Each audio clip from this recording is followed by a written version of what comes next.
আজকে রান্না করব তোমার মুগ ডাল দিয়ে লাউ দিয়ে ঘন্ট। ঠিক আছে, অনেকে লাউ ডালও করি আমরা, কিন্তু এটা একটা মানে মুগ ডাল দিয়ে ঘন্ট তোমরা খেয়েছো নাকি জানি না। দেখো আমি করছি, এটা আমার ভীষণ প্রিয়। লাউ ডালের থেকেও আমার এটা ভীষণ ভালো লাগে।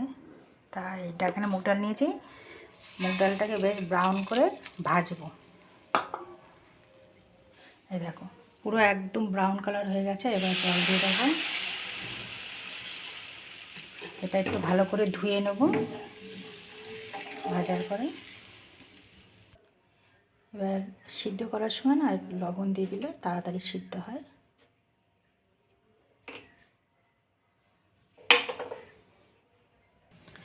আদা সিদ্ধ হয়ে গেছে, এখানে আদা আদা সিদ্ধ হয়ে গেছে। তখন এই লাউগুলো এর মধ্যে দিয়ে দেবো।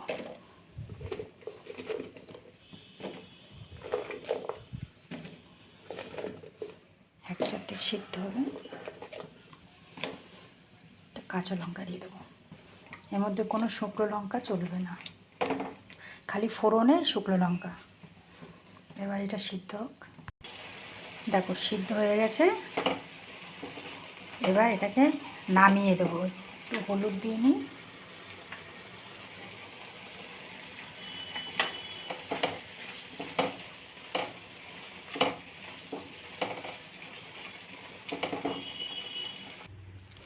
দেখো ফোড়নে দেব তেজপাতা, লঙ্কা,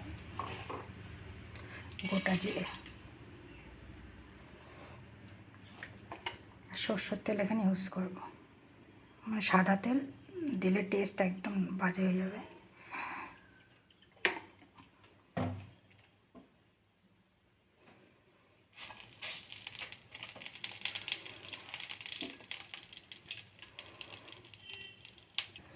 এক এক করে সব মশলা দেবো। আদা, জিরের গুঁড়ো, ধনের গুঁড়ো, নামমাত্র হলুদ দেবো। এখানে টমেটো দেওয়া যাবে না, টমেটো দিলে আবার টমেটোর স্বাদটা অন্যরকম হয়ে যাবে। যে ঘন্টর যে স্বাদটা এত সুন্দর ফ্লেভারটা হবে সেটা ভালো লাগবে না টমেটো দিলে। টমেটো আর শুকনো লঙ্কার মধ্যে চলবে না।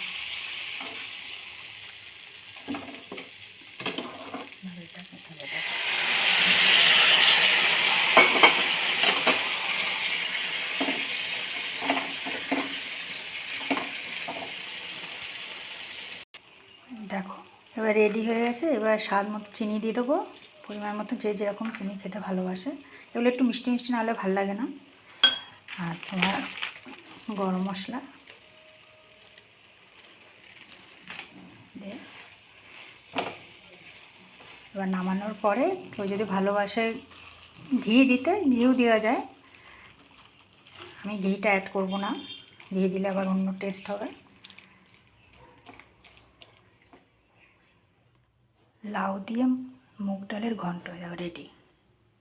কেমন লাগলো রেসিপিটা তোমরা কমেন্ট করো।